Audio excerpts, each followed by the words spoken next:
어, 말씀을 들고 이제 이 단에 오르기 전에 부목사님들과 또 전도사님과 잠깐 이야기를 나누었는데요. 예수님에게 오병이어의 기적이 있었다면 오늘 유전도사에게는 15분의 설교의 기적이 있을 거라고 그렇게 이야기하고 올라왔습니다. 그런데 목사님들께서 믿으셨을까요? 안 믿으셨을까요? 안 믿으시더라고요. 자, 그 유전도사의 15분의 설교의 기적을 기대하시면서 또 하나님의 말씀을 기대하시면서 우리 함께 말씀을 나누도록 하겠습니다. 먼저 인사 한번 나누실까요? 말씀을 기대합니다.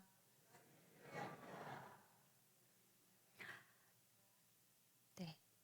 한 사람의 탄식의 소리가 들립니다. 슬프고 아프다. 내 마음속이 아프고 내 마음이 답답하여 잠잠할 수 없으니 이는 나의 심령이 나팔 소리와 전쟁의 경보를 들음이로다. 이것은 바로 선지자 예레미야의 탄식입니다. 이 같은 깊은 탄식은 자신의 민족 이스라엘을 향한 것입니다. 그러면 어찌하여 예레미야에게서 이러한 탄식이 흘러나오는 것일까요? 하나님은 출애굽기 19장에서 이스라엘을 세계의 모든 민족 중에서 하나님의 소유가 되게 하고 온 세상에 하나님을 널리 전하고 선포하는 제사장 역할을 하는 나라로 삼으셨다고 기록하고 있습니다. 여기에서 하나님의 소유가 되게 한다는 것은 그 히브리어 원어를 살펴보니까 재산, 보물, 그러한 뜻이 있습니다. 그러니 하나님께서는 이 세계의 모든 민족 중에서 이스라엘을 택해서 내 소유가 되겠다 하는 것은 내 재산, 곧 내 것, 그리고 내 보물이 되게 하시겠다라는 것입니다. 그래서 이스라엘 백성을 하나님의 특별한 사랑을 받는 모든 민족 중에 가려 뽑힘을 받은 그러한 민족이라 하여 이스라엘 백성을 가리킬 때 선민이라고 부릅니다. 하나님께서는 선민의 조건으로 단 하나, 너희가 내 말을 잘 듣고 내 언약을 지키면 된다라고 말씀하십니다. 이에 이스라엘 백성들도 여호와께서 명령하신 대로 우리가 다 행하겠습니다. 다 행하리이다 라고 응답합니다. 그리고 이제 하나님으로부터 새 계명인 10계명과 그에 따른 여러 규례들을 이스라엘 백성들에게 주게 됩니다. 이제 이스라엘은 하나님의 백성이 누리는 그러한 특권과 더불어 그에 상응하는 하나님의 백성으로서 마땅히 지켜야 할 의무도 동시에 가지게 된 것입니다. 하나님께서 이 이스라엘 백성에게 너희가 누리는 특권, 그리고 너희가 지켜야 되는 의무가 있다라는 것을 말씀하고 계십니다. 제가 지금 말씀을 시작하면서 이스라엘이라고 뭉뚱그려서 이렇게 말하지만 예레미야가 이 활동하는 이 시대는 남유다를 가리킵니다. 이스라엘 왕의 계보를 기억하시는 분은 이스라엘이 솔로몬 왕 이후에 남과 북으로 나뉘어진 것을 기억하고 계실 겁니다.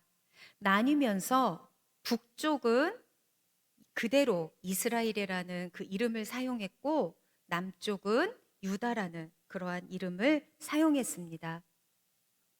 북이스라엘은 그들의 죄악으로 말미암아 진즉에 멸망하고 현재는 이 남유다만 남아있는 상태입니다. 유다 백성은 언약 백성으로서 남은 자로서의 선민의 역할을 감당해야 합니다. 하나님의 특별한 사랑을 받는 그러한 민족, 하나님의 소유, 언약 백성으로서 새 계명을 잘 지키며 살아가면 되는 것입니다. 언약 관계가 성립되고 이제 몇 백 년의 시간이 흘렀습니다.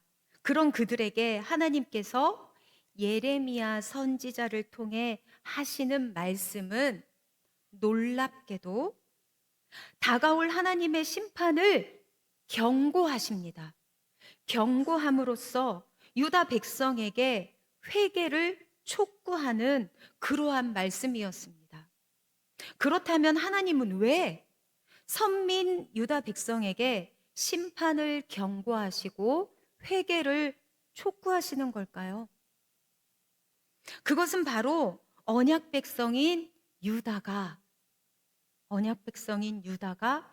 하나님의 언약을 저버렸기 때문입니다. 선민 의식과 특권만 있었을 뿐 선민으로서의 삶, 언약 백성으로서의 그러한 의무, 즉 새 계명을 하나님께서 출애굽 이후에 종살이 했을 때 그러한 그들이 가졌던 그런 계명이 아닌 이제 하나님이 백성이 된 이 백성에게 새로운 계명을 주셨는데 그 계명을 제대로 실천하지 못한 것입니다. 일찍이 멸망한 북이스라엘의 죄악을 답습하는 그러한 유다 백성들은 다른 신들을 내게 두지 말라는 하나님의 계명을 어기고 이방의 신들을 섬깁니다. 우상을 숭배하며 하늘에 있는 것 그리고 땅에 있는 모든 것에 절하며 섬깁니다.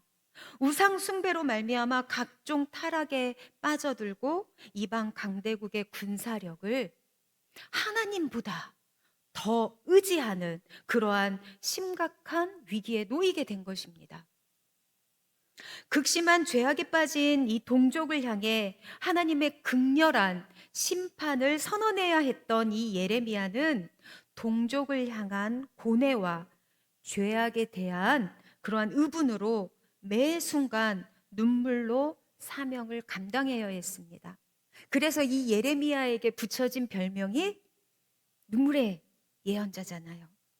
하나님은 남유다의 이러한 죄악성에 대해 이들이 이렇게밖에 할 수 없었던 그 원인에 대해 이렇게 말씀하고 계십니다. 예레미야서 4장 22절 말씀인데요. 내 백성은 나를 알지 못하는 어리석은 자요. 하나님께서 선민으로 택한 나의 소유를 삼고 나의 보물이라고 말씀하는 그 백성이 내 백성은 나를 알지 못하는 어리석은 자요라고 말씀하십니다. 유다 백성은 그러나 여러분 잘 생각해 보십시오. 유다 백성은 이방신만 섬기는 게 아니고 우상만 섬기는 게 아니고 이방신도 섬기고 우상도 섬기고 하나님도 섬깁니다. 그리고 이들은 하나님은 살아계시는 분입니다 라고 하나님의 살아계심을 두고 맹세합니다. 그런데 하나님 보시기에 이 맹세는 모두 거짓이라는 것입니다. 오늘 본문에서 하나님은 패역한 유다 백성을 향하여 오늘 우리가 함께 읽었던 본문 말씀, 너희는 예루살렘 거리로 빨리 다니며 그 넓은 거리에서 찾아보고 알라. 너희가 만일 정의를 행하며 진리를 구하는 자를 한 사람이라도 찾으면 내가 이 성을 용서하리라 말씀하십니다. 여기에서 정의를 구하며 진리를 구하는 사람, 정의를 행하며 진리를 구하는 사람, 이 사람은 누구를 말하는 걸까요? 바로 하나님의 언약에 충실한 사람을 말합니다. 하나님의 언약에 충실한 사람, 하나님만 집중하는 사람을 말합니다. 그런데 앞서 말씀드렸듯이 지금 이 유다 백성은 하나님도 섬기고 우상에게도 절하고 이방 신에게도 절 섬기고, 우리 하나님은 하나님만을 원하시는데 이 유다 백성은 도, 도, 도. 이 속에 이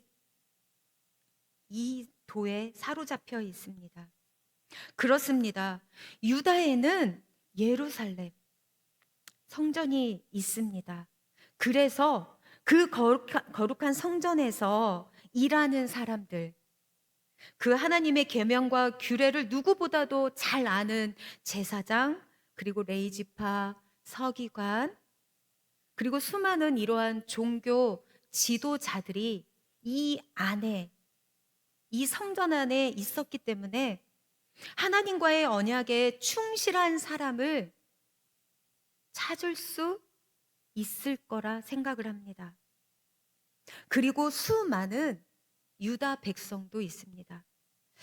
그 가운데 하나님이 찾으시는 하나님과의 그 언약에 충실한 사람, 하나님만 집중하는 사람, 그 사람이 이 안에, 유다 백성 안에, 유다 지도자들 안에 한 명 정도는, 한 사람 정도는 있을 법하지 않습니까? 본문에서 한 사람이라도 이 의미는 무엇입니까? 없다는 겁니다. 그 이유는 하나님만 믿는 백성, 하나님만 집중하는 백성이 단 한 사람도 없다는 겁니다. 이 말씀을 읽으면서 창세기 18장에 하나님께서 아브라함에게 하신 말씀을 연상케 합니다. 하나님께서는 소돔과 고모라 성을 멸망시키지 않는 조건으로 최종적으로 의인 10명만 찾으라고 말씀하셨습니다. 그런데 본절에서 하나님께서는 예루살렘에 단 한 사람의 의인이 있으면 이 성읍을 용서하실 거라고 말씀하십니다. 이는 선민 유다 백성에게 더 좋은 조건을 제시하는 의미가 아닙니다. 그들 중에 단 한 사람의 의인도 찾아볼 수 없음을, 하나님만을 믿는 백성이 단 한 사람도 없음을 드러내는 것입니다. 즉 하나님의 심판을 받아 멸망한 소돔과 고모라보다 이 백성들, 유다 백성들이 훨씬 더 패역하였다는 사실을 나타내고 있는 것입니다. 성도 여러분, 우리가 주목해야 할 것은 하나님은 예레미야서에서 심판의 말씀을 반복하신다는 겁니다. 하나님께서 심판의 말씀을 반복하시는 그 이유는 무엇일까요? 하나님은 심판을 원하시는 분일까요? 심판을 원하시지 않는 분이실까요? 하나님은 심판을 원하지 않으십니다. 하나님의 목적은 심판에 있는 것이 아니라 구원에 있기 때문입니다. 우리가 자녀들을 혼낼 때도 혼내는 것에 목적이 있는 것이 아니듯 하나님께서도 심판의 목적이 있는 것이 아닙니다. 만약에 유다 백성을 심판하시기를 원하셨다면 한 번 경고한 이후에 바로 실행하셨겠죠.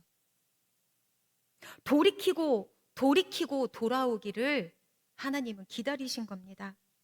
자, 요즘 부모와 자녀들 사이에 가장 큰 전쟁이 되는 것이 무엇입니까? 이미 자녀가 다 장성하신 분들은 모르시겠지만 이제 뭐 초등학교, 중고등학교 자녀를 두신 분들은 부모와 자녀들 사이에 가장 큰 전쟁 중에 하나, 스마트폰일 것입니다. 그런데 왜 이 스마트폰을 가지고 부모와 자녀가 그 전쟁을 치르는 걸까요? 부모는 압니다. 왜? 부모들 세대는 스마트폰은 전화하는 거고, 뭐 문자 하나 정도 보내는 거. 그런데 우리 자녀들 보십시오. 전화하는 거는 두 번째입니다. 문자하는 것도 두 번째입니다. 부모들이 생각하는 그 이상의 것을 어, SNS, 여러 가지 다양한 그러한 SNS의 방법을 통해서 친구들과 소통하고, 그래서 아이들이 나를 새는 줄을 모르고 새벽까지, 그리고 아침에 깨우면 그 깨우는 부모를 아주 원망을 하면서, 눈을 막 찢어진 그 뱁새 눈을 하면서 아주 부모와 치열한 전쟁을 치르게 되는데요. 그 부모들이 자녀와 전쟁을 치르는 이유는 무엇입니까? 불필요한 사용을 막고 바르게 사용하는 법을 그 자녀에게 교육시키기 위함입니다. 그런데 이 부모의 마음과 자녀의 마음은 다르기 때문에 우리의 전쟁은 계속되는 겁니다. 하나님의 마음도 마찬가지입니다. 하나님의 마음도 이스라엘 백성의 마음, 이스라엘 백성, 이 유다 백성이 하나님의 마음을 다 알지 못하기 때문에 이 하나님이 유다 백성을 향한 그 마음을, 사랑하는 마음을 가지고 계속 심판을 경고하시면서 회개를 촉구하며 기다리고 계시는 것입니다. 여러분, 오늘 여기에 앉아 있는, 먼저 복음을 받아들이고 우리가 먼저 믿는 우리는 선민 이스라엘과 같습니다. 하나님께서 먼저 우리를 하나님의 소유 삼으셨고 하나님을 알게 하시고 믿게 하셨습니다. 그리고 우리에게는 기록된 말씀을 주셨습니다. 하나님께서 우리에게 바라는 것은 하나님만을, 유다 백성처럼 하나님도, 우상도, 이방 신도, 이러한 믿음이 아닌 하나님만을 믿는 그러한 믿음을 요청하십니다. 유다 성읍은 의인 한 사람, 하나님이 찾으시는 그 한 사람이 없어서 하나님께 용서받지 못합니다. 그러나 우리는 한 사람으로 인하여 생명에, 그리고 구원에 이르게 됩니다. 정의와 진리가 메말라 버린 시대, 의인이 없는 시대를 살아가는 우리에게 한 의인이, 완전하신 의인이 우리에게 찾아오셨습니다. 그분은 바로 예수 그리스도이십니다. 우리는 단 한 명도 내 능력으로 구원을 받을 수가 없습니다. 단 한 명도 내가 하나님을 믿는다는 믿음을 증명해 보일 길이 없습니다. 나는 하나님을 믿는다 하지만 하나님이 아닌 것으로 내 안에 가득 차 있고, 하나님은 어디 저 끄트머리 정도에, 그리고 하나님을 알아도 때로는 그 하나님을 벗어버리려고 하고 하나님이 아닌 내 자신의 삶을 추구하려는, 그리고 반역하려는, 하나님을 떠나고자 하는 마음이 우리 안에 충만하다는 것입니다. 그래서 우리는 하나님 앞에 내세울 수 있는, 하나님이 찾으시는 단 한 명의 의인이 될 수 없습니다.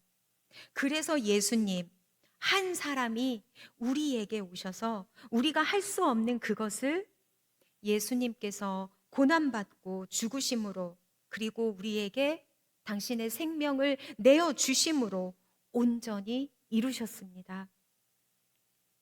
하나님께서는 오늘도 기록된 말씀을 통해 우리에게 계속해서 그 마음의 악을 버리고 돌아오라고 말씀하십니다. 그럼에도 불구하고 아직 하나님이 원하시는 만큼 우리는 돌이키지 못하는 것 같습니다. 여러분, 이제 우리는 우리에게 찾아오신 완전하신 그 예수님 한 분으로 말미암아 예수님의 탄식이, 예레미야의 탄식이 멈출 수 있도록 우리가 하나님이 찾으시는 그 한 사람이 되어야 되겠습니다. 기도하겠습니다. 하나님, 우리는 다시 한번 하나님이 찾으시는 그 한 사람이 되기를 원합니다. 그런데 저희는 너무 부족하고 또 연약하여서 또 내가 너무 가득하여서 하나님이 원하시는 그 한 사람이 되기에는 너무나 부족한 저희들의 모습입니다. 그러나 우리를 위해 오신 그 예수 그리스도 온전하신 그 한 분으로 말미암아 저희가 그 한 사람이 될 수 있음을 믿습니다. 저희가 그 한 사람이 되어서 하나님을 기쁘시게 하고 또 이웃을 기쁘게 하는 그러한 사람이 되게 도와주시옵소서. 예수님의 이름으로 기도합니다. 아멘.